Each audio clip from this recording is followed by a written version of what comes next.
Yo quisiera relatar mi caso como una advertencia para otras. Tengo 52 años de edad y he estado sola durante 23 años. Nunca imaginé que este sería mi destino en la vida. Nunca me pasó por la cabeza que mi marido me fuera a dejar. Cometí muchos errores en mi relación con mi marido. Hoy veo y oigo a esposas jóvenes y esposas mayores también que imprudentemente están cometiendo esos mismos errores con sus propios maridos. Dan por sentado que él jamás las dejaría, ni les pediría el divorcio.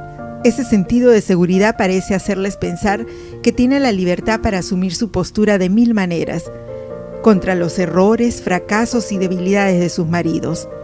Yo lo veo como ignorancia, o como negarse a obedecer las instrucciones de Dios para la mujer, o una combinación de ambos. Por eso relato mi caso, para exponer la verdad a las esposas que realmente ignoran y para advertir a las esposas que se resisten. Yo no puedo responder por las responsabilidades y deberes de mi marido. Ese es asunto entre él y Dios. Pero si yo hubiera sabido entonces lo que sé ahora respecto a lo que Dios quiere de la esposa, es decir, lo que el hombre necesita y lo que yo podía hacer para suplir esas necesidades, todo hubiera sido muy diferente. Las cosas que hice o dejé de hacer no fueron diarias, radicales ni manifiestas. Fueron cosas sutiles, menguando o creciendo, pero como quiera, presentes.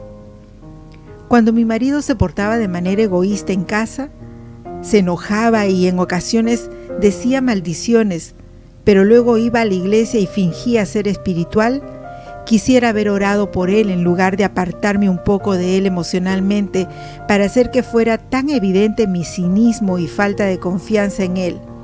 Quisiera haber mostrado abiertamente mi amor y aceptación de él por lo que él es, en lugar de esperar impacientemente hasta que se portara bien.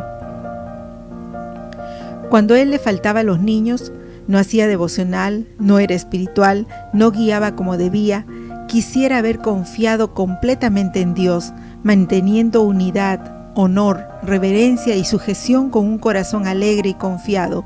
Quisiera haber conseguido que los hijos le siguieran honrando y orando por su padre en lugar de permitir que se manifestara tan abiertamente mi actitud de mártir. Cuando él afirmaba una cosa respecto a alguien o algo, quisiera no haber ridiculizado su opinión, haciéndole saber que se había equivocado una vez más. Cuando él se portaba como un imbécil, hubiera querido permanecer callada y orar por él, amándolo de todas maneras en lugar de hacerle ver lo que pensaba de él y sus acciones. Cuando él trataba de reparar alguna ofensa que hacía o había cometido contra mí, hubiera querido no ser tan fría, esperando que sufriera un poco más y fuera más sincero y auténtico con sus disculpas.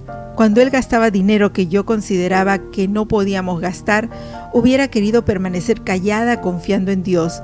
Quisiera haber mostrado una confianza continua en él a pesar de sus decisiones. Cuando él quería que yo hiciera algo que yo no quería hacerlo, quisiera haber accedido gustosamente en lugar de hacer que se arrepintiera de habérmelo dicho. La obstinación no es una cualidad que logre que una mujer sea apreciada por un hombre. Cuando él necesitaba a una mujer que creyera en él, lo admirara, lo aprobara y lo aceptara a pesar de sus fallas, quisiera haber sido yo la que le diera esas cosas. Cuando yo pensaba que la única manera de lograr que cambiara era recordándole constantemente sus faltas, cosas pequeñas que hacía y decía, quisiera que alguien me hubiera apartado para decirme lo equivocada que estaba si pensaba que me tocaba a mí aplicar y mantener la presión. Cuando él no respondía pronto en un negocio o con los amigos, quisiera haberme quedado callada sin inyectar mi ayuda en el asunto. Cuando nos encontrábamos con la familia de él y nuestras amistades, quisiera no haber adoptado un aire de mártir porque él se retiraba para hacer otras cosas. Cuando él no sabía cómo mostrar amor y yo sentía un vacío emocional, quisiera haber soportado todo y esperado todo y haberlo amado incondicionalmente, en lugar de abandonar la lucha en mi interior, buscando en amistades y familiares mi satisfacción y apoyo emocional. Nunca vi ninguna necesidad de hacerme querer por él. Yo daba por hecho que él cumpliría con la obligación moral del marido de amar. Quisiera haber asistido a la Academia de Belleza de Dios para la mujer total. Pasó el tiempo El matrimonio murió estrangulado por las cargas de errores, pecados y egoísmos de ambos. Un día, para mi horror y sorpresa, simplemente se fue. Los niños y yo caímos en la pobreza. Él ya no sentía el deseo natural de proteger y sostener a su familia. Yo recibía una pensión mínima. Nunca era suficiente. Cuando la casa y el auto necesitaban reparación, no había dinero para pagarlo. Poco a poco las cosas se iban descomponiendo. La gente ayudaba, pero nadie sabe muy bien qué hay que hacer con familias desintegradas. Yo le tenía pavor al verano. Al salir de mi trabajo por la mañana sentía una terrible angustia por tener que dejar a mis hijos encerrados bajo llave en la casa durante 10 horas al día, cuando no completaba para pagar a una niñera o no podía encontrar a alguna persona de confianza que los cuidara. Eran demasiado grandes para dejarlos en una guardería y demasiado pequeños para dejarlos solos todo el día. Al principio, cuando mis hijos se enfermaban, no había nadie que se quedara con ellos, a menos que yo faltara al trabajo. Luego nos contagiamos con gripa de 8 días y mi tiempo fuera del trabajo me costaría mi empleo. Yo no tenía ninguna destreza especial, de modo que empezaba en trabajos que pagaban muy poco.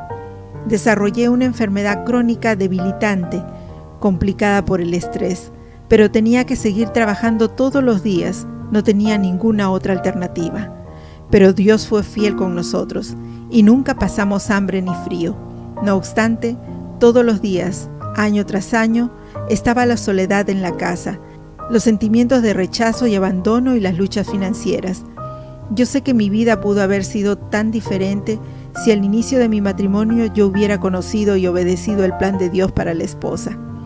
Algunas de ustedes no creen que esto les pudiera suceder.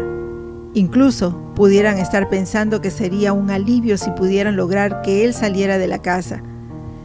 Piensan tal vez: yo estoy sana y fuerte, emocionalmente estoy estable. Yo puedo enfrentarlo. Soy bonita y encontraré un hombre bueno. Tengo familia que me ayudará. Tengo una buena iglesia que me apoyaría y podría recibir consejería, etcétera, etcétera. Al menos tendría paz en la casa y podría vivir como yo quisiera. No tendría que luchar con tantos problemas. Todas estas son ideas que pudieran tener esposas necias, pero yo sé que no es así. Mi experiencia, como la de miles más, demuestran que esta mentalidad es una mentira.